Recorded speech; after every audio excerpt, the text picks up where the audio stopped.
You know, you see it too often in Maryland's waterways. Trash floating in our harbor, streams in the bay. Yeah, one group will try to do something about it this weekend. ABC 2 News' Tony Marcella reports on a global effort that you can join. Rocky Point County Park. Beautiful waterfront views. Great wildlife, and you can't beat the fishing. Worked this morning, got off at 2, high tides, 5:15. Waiting for a bite. Diane Cummings is looking for a striper at her favorite spot. The one thing she's not seeing, a lot of trash, thanks to the fishermen guarding the water. They say, hey man, you're getting ready to leave. You got all that stuff over there. Oh, we'll be back. They followed them up to the parking lot, made them come back and clean it up. And even as pretty as the park looks, if you look a little closer, it gets ugly. Yes, there you go. It's a tree bag. Bags, bottles, wrappers. The underbrush is littered with litter. Every place is a watershed.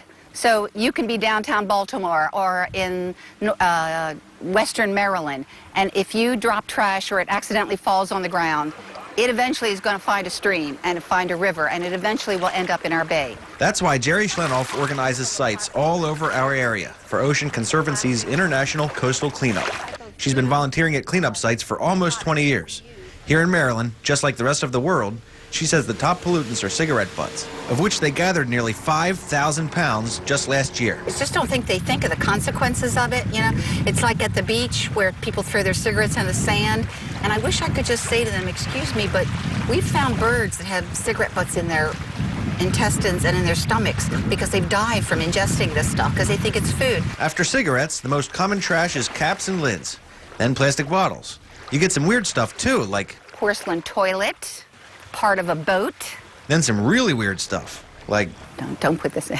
You're not going to put this, do not put this in. All right, then I won't put it in. you never know what you're going to find. So grab the kids, enjoy the weather, and as one volunteer likes to say, get out and save the bay. When you're around this long enough and you see the kind of things that you see just this little bit of time that you're here, you want to get involved. You know, you can't help but get involved. In Rocky Point, Tony Marsala, ABC 2 News. Feel like leaning over picking up I this was going to trash say, yeah, right good now? family activity, huh? For a list of cleanup sites and pre-registration, which is a mandatory, we set a link up on our website to help and get out there and clean it all up.